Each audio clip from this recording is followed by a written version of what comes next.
Previous মুভিতে আমরা দেখেছিলাম কেমনে একটা মেডিসিনের কারণে বানররা অনেক ইন্টেলিজেন্ট হয়ে যায়, আর সেই মেডিসিনের এফেক্টের কারণে ফ্র্যাঙ্কলিন মারা যায়। যেহেতু মেডিসিনটা বাতাসের মাধ্যমে ছড়াতে পারে, তাই সেটা পৃথিবীর বিভিন্ন দেশে ছড়িয়ে পড়ে আর কোটি কোটি মানুষ মারা যায়। স্টিল কোটি কোটি মানুষ মারা যাচ্ছিল বিভিন্ন দেশে। এটা ভাইরাস ছড়ানোর 10তম বছর। এইদিকে সিজাররাও একটা কাবিলা গঠন করে ফেলেছিল। তারাও আদিম মানুষের মতো একসাথে হয়ে বসবাস শুরু করে দেয়। তারা শিকারও করত। একদিন শিকার করার টাইমে একটা ভালুক তার ছেলের উপর হামলা করে দেয়। তখন কুবা সেখানে চলে এসে ওদেরকে বাঁচিয়ে নেয়। এরপর তারা সবাই মিলে বাসায় ফিরে যায়। সেখানে সিজারের বউ অনেক অসুস্থ ছিল আর সে একটা সন্তানের জন্ম দেয়। এর কিছুদিন পর দুইটা বন মানুষ জঙ্গল দিয়ে বাড়িতে ফিরছিল। তখন তাদের সামনাসামনি চলে আসে একটা মানুষ। এতে করে ওই লোকটা অনেক ভয় পেয়ে যায়, তাই সে একটা গুলি চালিয়ে দেয় ওই বানরের উপর। তখন সে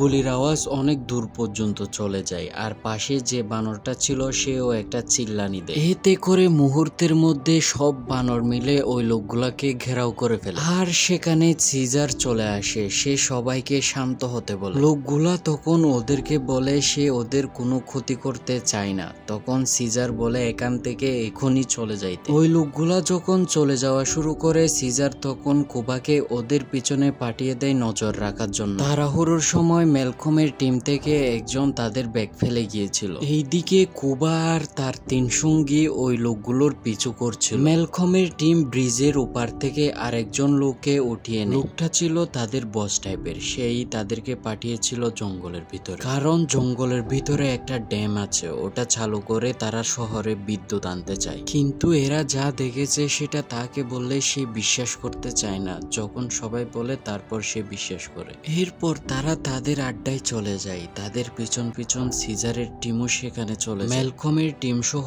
অনেকগুলো লোক একটা কলোনি টাইপের জায়গার মধ্যে থাকতো। কুবার টিম লুকিয়ে সবকিছু দেখে সেখান থেকে চলে আসে, আর সিজারকে বোঝানোর ট্রাই করে তাদেরকে এই টাইমেই হামলা করতে হবে, মানুষ তাদের উপর হামলা করার আগে। তখন সিজার বলে যুদ্ধে গেলে তারা এতদিনে যা বানিয়েছে সবকিছু ধ্বংস হয়ে যেতে পারে, কারণ তারা জানে না সেখানে কতজন মানুষ আছে আর তাদের কাছে কি কি হাতিয়ার আছে। কিন্তু সিজার সিদ্ধান্ত নেয় তারা মানুষের সাথে যুদ্ধে যাবে না, কিন্তু মানুষকে তাদের শক্তি দেখাবে। যেই কথার সেই কাজ। এর পরের দিন সিজার তাদের সঙ্গী পঙ্গী নিয়ে বের হয়ে যায় মানুষের কলোনির দিকে। কলোনির লোকগুলো যখন দেখে তাদের দিকে অনেক বন মানুষ আসছে, তখন তারা ভয় পেয়ে যায়। সেখানে সিজার সবার উদ্দেশ্যে বলে তারা মানুষের সাথে যুদ্ধে যেতে চায় না, কিন্তু প্রয়োজন হলে তারা যুদ্ধও করবে। তাই বনটাকে তাদের জন্য ছেড়ে দিতে বলে আর মানুষকে সেখানে না যাইতে বলে। এরপর সিজার তাদেরকে ব্যাগটা দিয়ে সেখান থেকে চলে যায়। বাট বানরগুলো চলে যাওয়ার পর মানুষের কলোনিতে একটা ভয় ভীতির মহল তৈরি হয়ে যায়। তখন ড্রেফাস এসে সবাইকে শান্ত করে আর সবাইকে বোঝায় তারা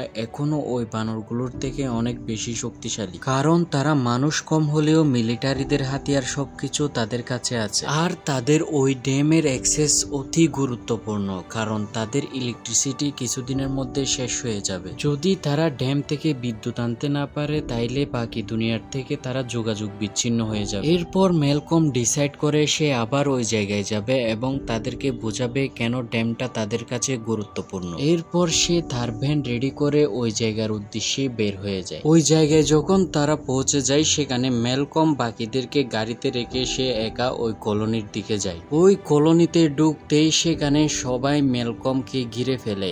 এরপর সেখানে সিজার আসে। ম্যালকম সিজারকে বোঝানোর ট্রাই করে পাশে একটা তাদের প্রয়োজনের জিনিস আছে, তাই তারা এখানে বারবার আসছে। যদি তারা এই কাজটা করে চলে যেতে পারে, তাইলে তারা আর কখনো এই জায়গায় আসবে না। সেখানে বাকি সবাই ম্যালকমকে মারতে চাচ্ছিল। তখন সিজার সবাইকে থামিয়ে দেয়। এরপর ম্যালকমকে বলে সিজারকে ওই জায়গাটা দেখাতে। দেন তারা সবাই মিলে ওই জায়গায় যায়। ম্যালকম সিজারকে বোঝায় তাদের শুধু ইলেকট্রিসিটি দরকার, আর যদি ড্যামটা চালু হয়ে যায় আর বিদ্যুৎ শহরে পৌঁছে যায়, তাইলে তারা আর কখনো এই জায়গায় আসবে আসবে না। সব বুঝে শুনে সিজার রাজি হয়ে যায়, কিন্তু একটা শর্তে, তাদের কাছে কোনো হাতিয়ারই রাখা যাবে না। যদি তারা এই শর্তে রাজি থাকে তাইলে তারা এখানে থেকে ড্যামটা ঠিক করতে পারে, যদি রাজি না থাকে তাইলে তাদেরকে এখান থেকে চলে যেতে হবে। ম্যালকম সিজারের শর্তে রাজি হয়ে যায় আর তারা তাদের হাতিয়ার সিজারকে দিয়ে দেয়। সিজার সেগুলো নিয়ে ভেঙে ফেলে, কিন্তু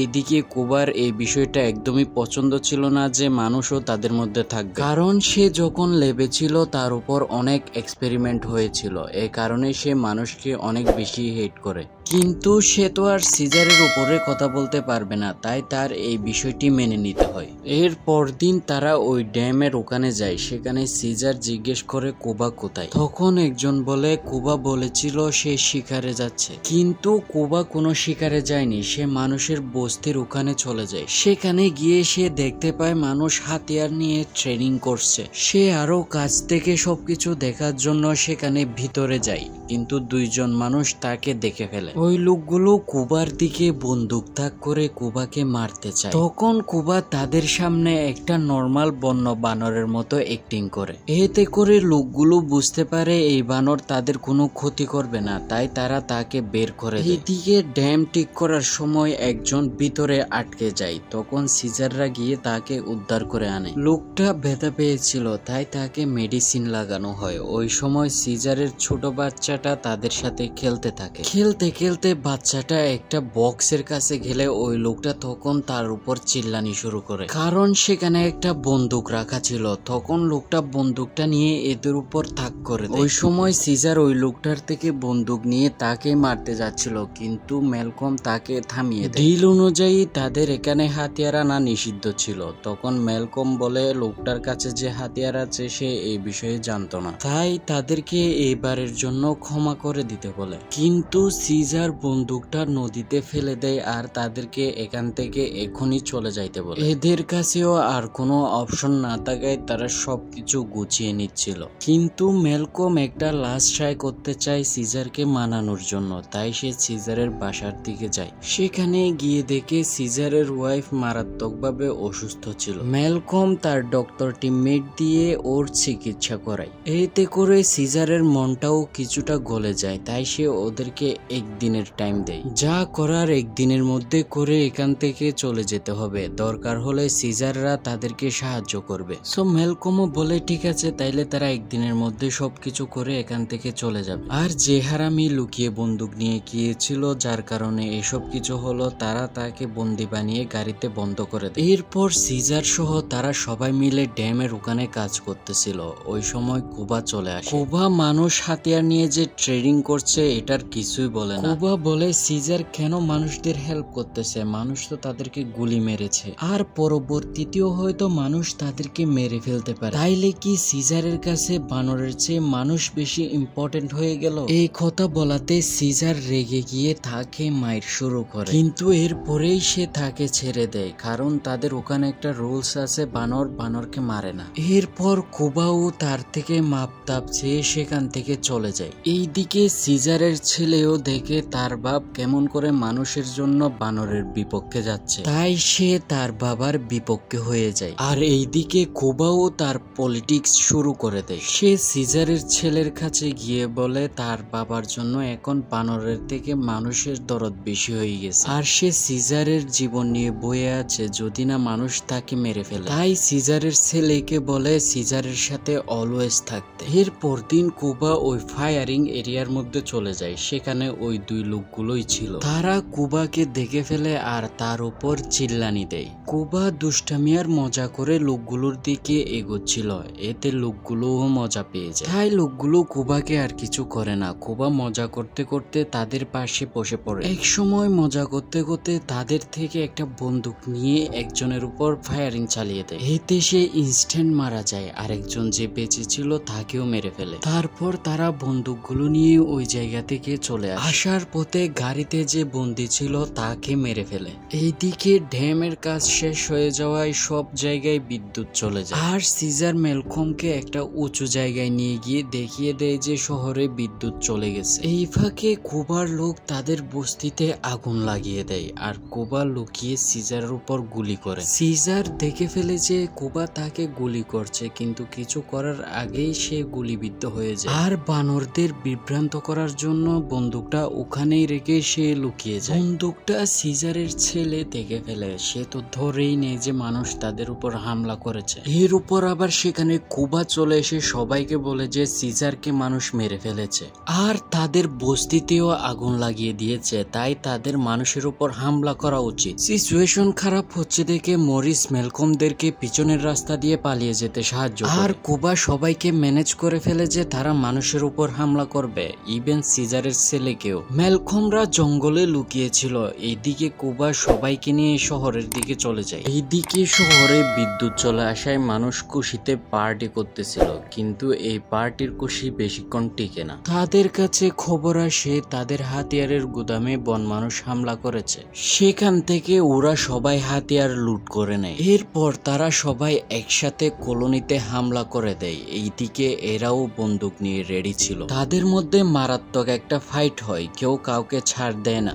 এতে অনেক বানর মারা যাওয়ার সাথে সাথে অনেক মানুষও মারা যায়। এরপর কুবা একটা ট্যাঙ্ক নিয়ে ওদের দেয়াল ভেঙে ভিতরে ঢুকে যায়। সেখানে যাদেরকে পেয়েছে তাদেরকে বন্দি বানিয়ে ফেলে, কিন্তু অনেকে পালিয়ে যেতে সক্ষম হয়। এর পরদিন সকালে ম্যালকমের টিম যখন জঙ্গল থেকে বের হচ্ছিল তখন তারা সিজারের লাশ খুঁজতে থাকে। সিজারের বডি পাওয়ার পর তারা দেখে সিজার তখনও জীবিত ছিল, তাই তারা তাকে ভ্যানে উঠিয়ে নেয়। ম্যালকমের টিমও মনে করতেছিল ওই যে হারামিটাকে গাড়িতে বন্দি করে রেখেছিল সে হয়তো সিজারকে গুলি করেছে, কিন্তু সিজার তখন বলে তাকে বানর মানে কুবা গুলি করেছে। এইদিকে কলোনি থেকে যারা পালিয়ে লুকিয়েছিল তাদেরকে খুঁজে খুঁজে বের করে বন্দি বানানো হচ্ছিল। এর মধ্যে কুবা অ্যাশকে আদেশ দেয় একটা মানুষকে মেরে ফেলার জন্য, কিন্তু অ্যাশ এটা করে না। সে বলে সিজার হইলে এগুলা কখনোই করতো না। তখন কুবা তাকে একটা উঁচু জায়গায় নিয়ে যায় আর সেখান থেকে নিচে ফেলে দেয়, এতে সে মারা যায়।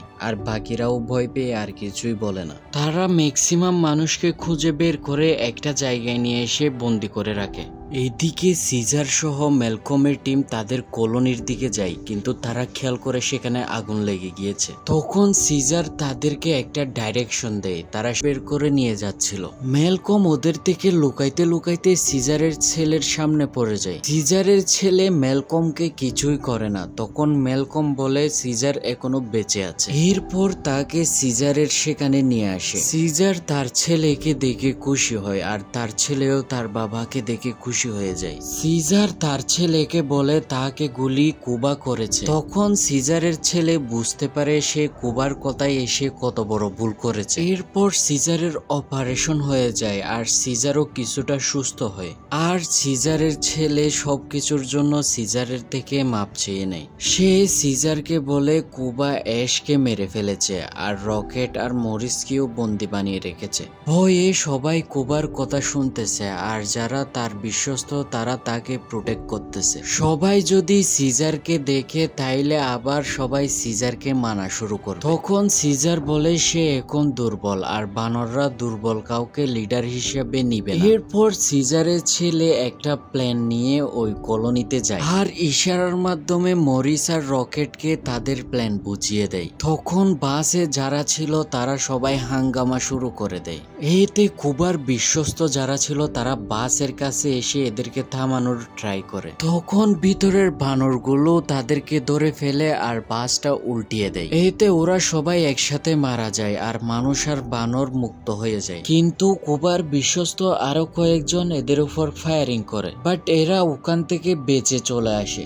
সবাই একসাথে হয়ে সিজারের সাথে দেখা করে। সিজারের সিজারের ছেলে বলে কুবা বনে যারা ছিল সবাইকে টাউনে ডেকেছে, সবাই এতক্ষণে চলে আসতেছে আর সে তো মানুষের টাওয়ারে কবজা করে বসে আছে। তখন সিজার বলে তাদেরকে এখনই যাইতে হবে কুবাকে থামাইতে, নাইলে বড় কিছু করে ফেলবে সে। তখন ম্যালকম তাদেরকে একটা বেসমেন্টের টানেল দিয়ে নিয়ে যায়। বেসমেন্টে আবার কিছু লোক কাজ করতেছিল, তারা বানর আসতেছে ভেবে ফায়ারিং চালিয়ে দেয়। তখন ম্যালকম মানুষগুলোকে ফায়ারিং না করতে বলে আর সিজারদেরকে সিঁড়ি দিয়ে উপরে যাইতে বলে। এরপর ম্যালকম ওদিকে গিয়ে দেখে এটা তো ড্রেফাস। সে বলে তারা বেসমেন্টের সব জায়গায় বোম লাগাচ্ছে যাতে এক ধামাকাতে টাওয়ারে যত বানর আছে সবাই একসাথে মারা যায়। এটা শুনে তো ম্যালকম টেনশনে চলে আসে, কারণ সে মাত্রই সিজারকে উপরে পাঠাইছে। এইদিকে সিজার যখন উপরে যায় সেখানে কুবা চলে আসে ওর সামনে। কুবা সিজারকে বলে এখানে সিজারের কোনো দরকার নেই, কারণ এখন কুবাই হচ্ছে বানরের লিডার। সিজার বলে এসব করে কুবা বানরদেরকে মরাবে। তখন কুবা আর সিজারের মধ্যে একটা ফাইট হয়ে যায়। সিজার যেহেতু আগে থেকে ইনজের্ড ছিল, সে কুবাকে ইজিলি হারাইতে পারতেছিল না। এইদিকে ম্যালকম এদেরকে থামানোর জন্য ওদের বন্দুক নিয়ে ওদেরকেই টার্গেট করে আর কিছু না করতে বলে। ম্যালকম বলে বানররা হামলা করেছিল কারণ তারা মনে করেছিল সিজারকে মানুষে মেরেছে, কিন্তু সিজারকে গুলি করেছিল একটা বানরই, আর এসব থামানোর জন্য সে এখন উপরে গিয়েছে। কিন্তু এরা তো এসব কথা শুনতে একদমই চায় না। ড্রেফাস বলে তারা অলরেডি মিলিটারিদেরকে জানিয়েছে তাদের উপর হামলা হয়েছে, তারা এতক্ষণে আসতেছে হয়তো। এর মধ্যে সে বোমের ট্রিগারটা হাতে নিয়ে চাপ দিয়ে দেয়, এতে সেখানে ব্লাস্ট হয়ে যায়। ম্যালকম ছাড়া সেখানে বাকি যারা ছিল সবাই মারা যায়। ব্লাস্টের কারণে টাওয়ারটা ভাঙা শুরু করে, এতে বানর অনেকগুলো মারা যায়। যারা ইনজের্ড ছিল তাদেরকে সিজার বাঁচানোর ট্রাই করতেছিল, কিন্তু এই সুযোগে কুবা ওর উপর ফায়ারিং চালায়। তখন সিজার কভারে চলে গেলে কুবা অন্যদের উপরও ফায়ারিং চালায়। এটা দেখে সিজার ওর উপর লাফ দেয়, এতে সে ছিটকে পড়ে যেতে যাচ্ছিল, বাট সে একটা লোহা ধরে ফেলে। সিজার যখন ওর সামনে যায় কুবা তখন বলে বানর বানরকে মারে না। তখন সিজার জবাব দেয় সে বানরের মধ্যে পড়ে না, এরপর তাকে ওখান থেকে ফেলে দেয়। আর বাকি যারা ছিল তারা সিজারের নেতৃত্বে চলে আসে। ওই সময় ম্যালকম সিজারের কাছে গিয়ে বলে তাদেরকে এখান থেকে এখনই চলে যাইতে হবে, নাইলে ভয়ঙ্কর একটা যুদ্ধ শুরু হয়ে যাবে, কারণ এতক্ষণে হয়তো মিলিটারিরা আসছে। তখন সিজার বলে যুদ্ধ তো শুরু হয়ে গিয়েছে আর এটা শুরু করেছে বানররা, কিন্তু মানুষরা তো তাদেরকে ক্ষমা করবে না, তাই এই যুদ্ধ থামবে না। এই জন্য সিজার ম্যালকমকে বলে এখান থেকে চলে যাইতে, আর মিলিটারিদের সাথে যুদ্ধের বিষয়টি সে দেখবে। দেন এই মুভি এখানে শেষ হয়ে যায়। যে তোমাদের ভিডিওটা ভালো লেগেছে, যদি ভালো লেগে থাকে লাইক সাবস্ক্রাইব করে দাও। দেখা হচ্ছে নেক্সট এক্সপ্লেনেশনে।